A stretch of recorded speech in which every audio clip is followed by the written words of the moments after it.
ऋषियों ने भी कहा है, विश्वेश्वम शरणम याया समे बुद्धि प्रदास्यति, अर्थात भगवान विश्वेश्वर की शरण में आने पर समबुद्धि व्याप्त हो जाती है। बनारस वो नगर है जहां से जगत गुरु शंकराचार्य को श्री डोम राजा की पवित्रता से प्रेरणा मिली। उन्होंने देश को एकता के सूत्र में बांधने का संकल्प लिया। ये वो जगह है जहां भगवान शंकर की प्रेरणा से गोस्वामी तुलसीदास जी ने रामचरितमानस जैसी अलौकिक रचना की। यहीं की धरती सारनाथ में भगवान बुद्ध का बोध संसार के लिए प्रकट हुआ। समाज सुधार के लिए कबीरदास जैसे मनीषी यहां प्रकट हुए।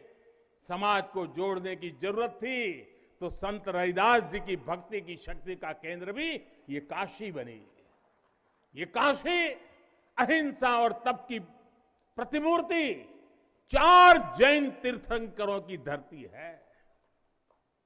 राजा हरिश्चंद्र की सत्यनिष्ठा से लेकर वल्लभाचार्य और रामानंद जी के ज्ञान तक, चैतन्य महाप्रभु और समर्थ गुरु रामदास के से लेकर स्वामी विवेकानंद और मदन मोहन मालवीय तक कितने ही ऋषियों और आचार्यों का संबंध काशी की पवित्र धरती से रहा है। छत्रपति शिवाजी महाराज ने यहां प्रेरणा पाई। रानी लक्ष्मीबाई से लेकर चंद्रशेखर आजाद तक कितने ही सेनानियों की कर्मभूमि जन्मभूमि काशी रही है। भारतेंदु हरिश्चंद्र, जयशंकर प्रसाद, मुंशी प्रेमचंद, पंडित रविशंकर और बिस्मिल्लाह खान जैसी प्रतिभाएं इस स्मरण को कहां तक लेते जाए, कितना कहते जाए, भंडार भरा पड़ा है। जिस तरह काशी अनंत है वैसे ही काशी का योगदान भी अनंत है। काशी के विकास में इन अनंत पुण्य आत्माओं की ऊर्जा शामिल है। इस विकास में भारत की अनंत परंपराओं की विरासत शामिल है। इसलिए हर मत मतांतर के लोग, हर भाषा वर्ग के लोग यहां आते हैं तो यहां से अपना जुड़ाव महसूस करते हैं। साथियों, काशी हमारे भारत की सांस्कृतिक, आध्यात्मिक, राजधानी तो है ही, ये भारत की आत्मा का एक जीवंत अवतार भी है। आप देखिए, पूरब और उत्तर को जोड़ती हुई यूपी में बसी ये काशी, यहां विश्वनाथ मंदिर को तोड़ा गया तो मंदिर का पुनर्निर्माण माता अहल्याबाई होलकर ने करवाया। जिनकी जन्मभूमि महाराष्ट्र थी, जिनकी कर्मभूमि इंदौर, माहेश्वर और अनेक क्षेत्रों में थी, उन माता अहल्याबाई होलकर को आज मैं इस अवसर पर नमन करता हूं। 200-250 साल पहले उन्होंने काशी के लिए इतना कुछ किया था। तब के बाद काशी के लिए इतना काम अब हुआ है। साथियों, बाबा विश्वनाथ मंदिर की आभा बढ़ाने के लिए पंजाब से महाराजा रणजीत सिंह ने 23 मण सोना चढ़ाया था। इसके शिखर पर सोना मढ़वाया था। पंजाब से पूज्य गुरु नानक देव जी भी काशी आए थे, यहां सत्संग किया था। दूसरे सिख गुरुओं का भी काशी से विशेष रिश्ता रहा था। पंजाब के लोगों ने काशी के पुनर्निर्माण के लिए दिल खोलकर दान दिया था। पूरब में बंगाल की रानी भवानी ने बनारस के विकास के लिए अपना सब कुछ अर्पण किया। मैसूर और दूसरे दक्षिण भारतीय राजाओं का भी बनारस के लिए बहुत बड़ा योगदान रहा है। एक ऐसा शहर है जहां आपको उत्तर, दक्षिण, नेपाली, लगभग हर तरह की शैली के मंदिर दिख जाएंगे। विश्वनाथ मंदिर इसी आध्यात्मिक चेतना का केंद्र रहा है और अब ये विश्वनाथ धाम परिसर अपने भव्य रूप में इस चेतना को और ऊर्जा देगा।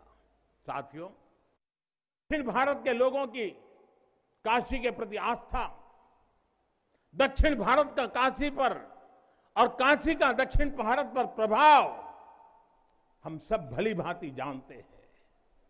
एक ग्रंथ में लिखा है, तेनोपयाथेन कदाचनात् वाराणसीम पाप निवारणम आवादी वाणी बलिना सविष्यन विलोक्य लीला वासरे विलिप्ता।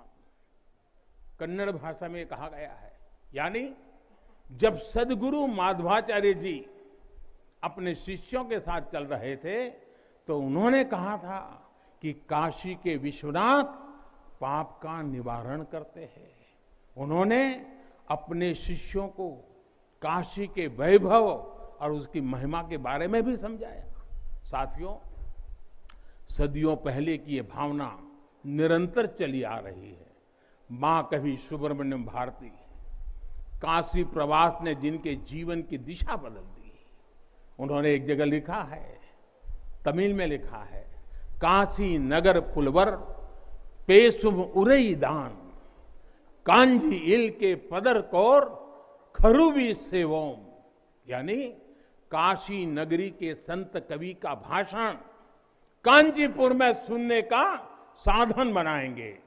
काशी से निकला हर संदेश ही इतना व्यापक है कि देश की दिशा बदल देता है।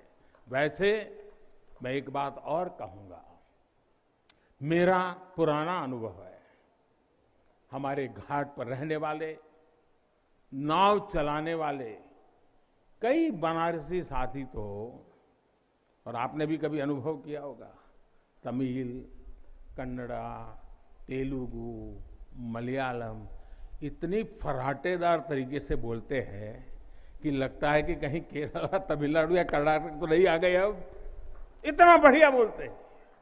साथियों, भारत की हजारों सालों की ऊर्जा ऐसे ही तो सुरक्षित रही है, संरक्षित रही है। जब अलग अलग स्थानों के क्षेत्रों के सूत्र से जुड़ते हैं तो भारत एक भारत श्रेष्ठ भारत के रूप में जागृत होता है। इसलिए हमें सौराष्ट्र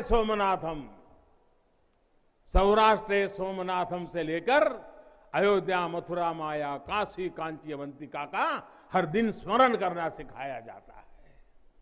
हमारे यहां तो 12 ज्योतिर्लिंगों के स्मरण का ही फल बताया गया है। तस्य तस्य फल प्राप्ति ही भविष्यति न संशय। यानी सोमनाथ से लेकर विश्वनाथ तक 12 ज्योतिर्लिंगों का स्मरण करने से हर संकल्प सिद्ध हो जाता है, इसमें कोई संशय ही नहीं है। ये संशय इसलिए नहीं है क्योंकि स्मरण के बहाने पूरे भारत का भाव एकजुट हो जाता है, और जब भारत का भाव आ जाए तो संशय कहां रह जाता है, असंभव क्या बचता है।